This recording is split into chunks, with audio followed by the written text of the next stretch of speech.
Hello and welcome to this week's episode of Box Office Receipts. I'm your host Alec Callahan, and while we knew it was going to happen, the third great pandemic schedule shuffle has happened. I'll talk about the ones that did and did not move. Going to try and read the tea leaves there. We also, of course, have box office numbers, both domestic and international, so let's get to it. So first place for the second weekend in a row is The Marksman. Shock, I know. Anyway, it came in with $2 million for a total now of $6 million. In second place again is The Croods: A New Age with $1.8 million for a total of $41.8 million. In third place is Wonder Woman 1984 with $1.6 million for a total of $37.7 million. In fourth place is Monster Hunter with $820,000 for a total of $10.1 million. I don't really have anything to say about these numbers since they have been more or less the same for the past few weeks. However, we do have some good news in that Warner Bros. Is releasing a new movie with The Little Things next week for a wider release.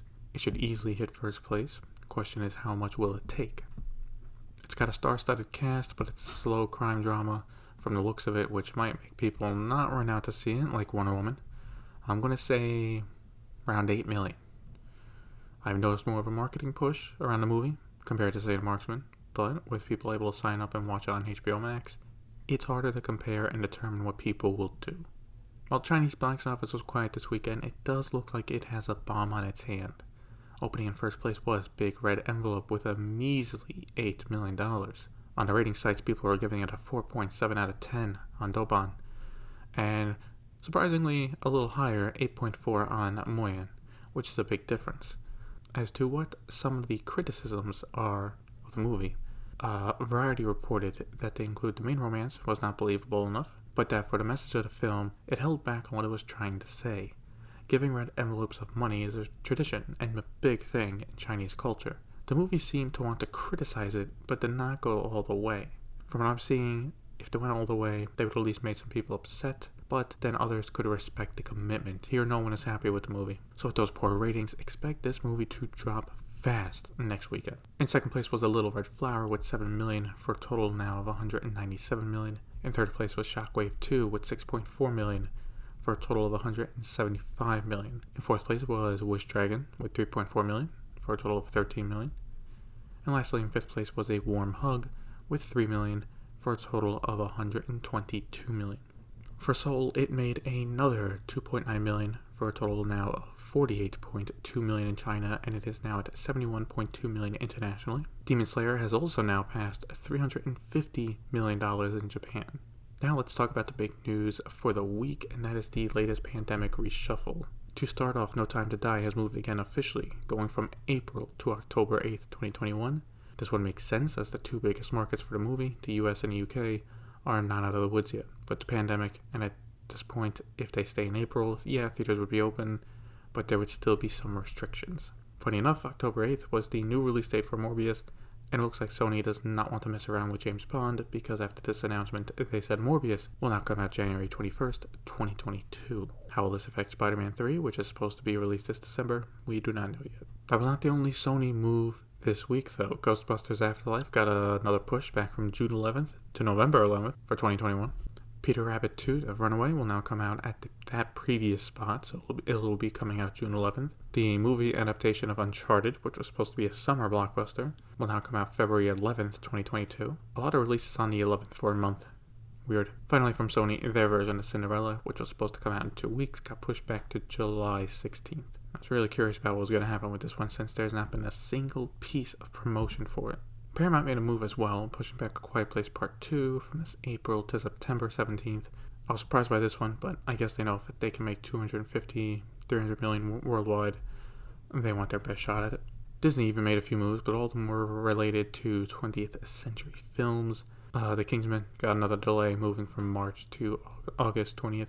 Ron's Gone Wrong moves from April to October 22nd, and Bob's Burgers loses its April 9th release date and is now unlisted. For Searchlight Movies, Antlers finally got a new release date, with it now coming out October 29th, and Guillermo del Toro's new movie, Nightmare Valley, gets its first release date of December 3rd.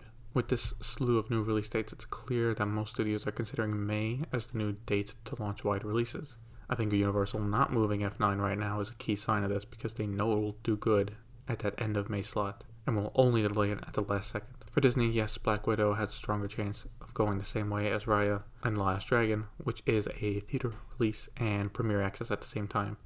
Not the ideal scenario for them, but they do need to move Phase 4 of Marvel along and will have to bite the bullet. Hopefully, if everything goes well, this will be the last of the delays. Warner Brothers also had some new dates to announce. Godzilla vs. Kong got a huge delay of 5 days.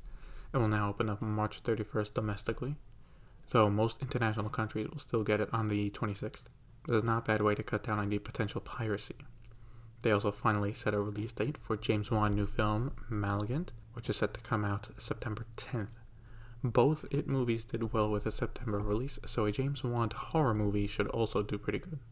For new movies in development, we got an update on the Tomb Raider sequel. Yes, they are making a sequel to it. Deadline has the exclusive that Misha Green will write and direct the movie. This will be her movie directorial debut, and you would know her as the creator and director behind the HBO show Lovecraft Country. Since she is writing the script, this is a movie that is easily 2 years out, unless she's been writing it for a while. As for my thoughts on the director choice, I honestly don't know. I have been meaning to watch the show, but I never got a chance to it, so I won't form an opinion on if her work is good or not. There are a few rumors going around that I do want to give my quick thoughts on because, while they're not official yet, if they do become true, it's huge. First is, according to the Wall Street Journal, there is some truth to the rumor Christopher Nolan may actually be done with Warner Brothers.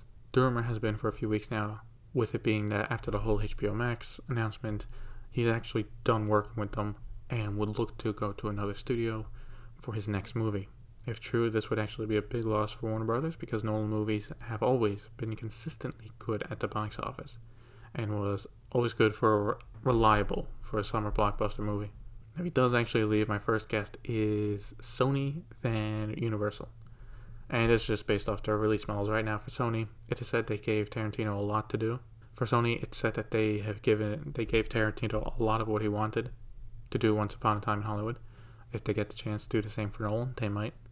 With Universal, they would have to have it in the contract his movie stays at least 30 to 60 days in theaters before going to PVOD, but I think they would be able to make that change for him. Another rumor that is less surprising is that Regal is apparently talking to Universal about their shortened window offer, the same one AMC and Cinemark have. This is according to a report from the New York Times, and it does not mention if it would just be Regal and not Cineworld in the UK, who would also be affected by the deal.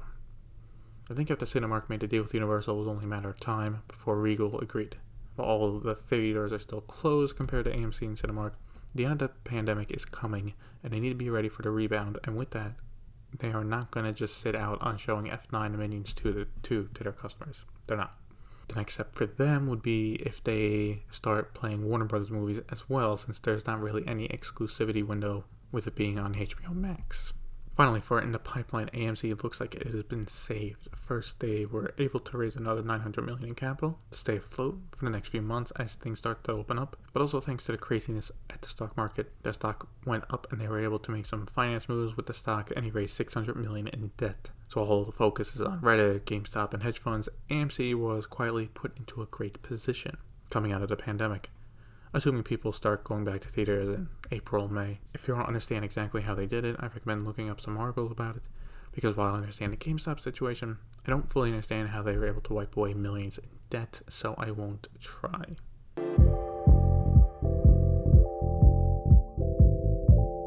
Okay, we got some numbers to talk about for VOD Premium, but first we got some interesting content news from Netflix.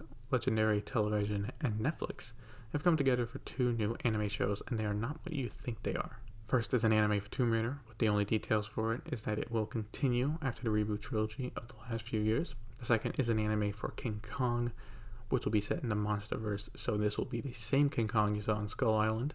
This is not what I expected for a new set of anime series, but if the style and animation is good, then it's not a bad idea. I also wonder how Warner Brothers feels about this, with part of the MonsterVerse, I guess, going to Netflix. Obviously, we are not privy to the negotiations. Maybe Warner Media did try to buy it for HBO Max, or maybe they were not interested at all. Anyway, it's going to be a while for these to come out. While they have writers attached, animation does take some time if you want to do it right, which hopefully they do. For NBC Universal, we got a small update on Peacock thanks to their quarterly numbers. They right now have 33 million subscribers, which is up from 28 million from early December. I take it to get a nice boost from the holidays and now being the exclusive place to stream The Office. Now the issue with these numbers, while they look great, is how many are actually paying $5 to $10 per month. They did not release those numbers, and I think we really need to see those before we start saying what a huge success Peacock is. We'll finish up the podcast with AT&T quarterly earnings, and with it the latest HBO Max numbers. They announced that they now have over 17 million activated subscribers, and that the service can now reach 37.7 million. To break down what that means, in total between HBO and HBO Max, they have 41.5 million customers. 41 million, 37.7 can use HBO Max, and of that 37, 17 million are using it.